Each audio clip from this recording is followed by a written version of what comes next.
U-channel Purlin line. The U-channel Purlin machine is an advanced roll-forming system designed for the precise and efficient production of U-shaped purlins.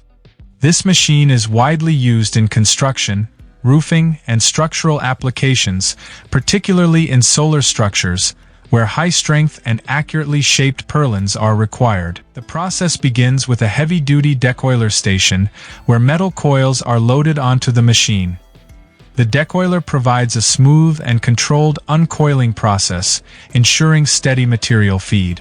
The first looper station maintains consistent material tension between the decoiler and the feeding station. Servo feeding plus 5 roller leveling plus hydraulic punch station. Looper.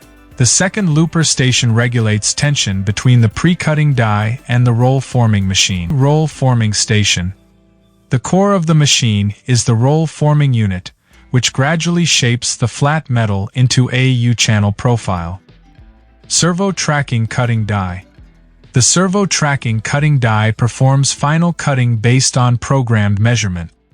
Lotus Forming Company is a leading manufacturer and supplier of advanced roll-forming machines and automated production lines.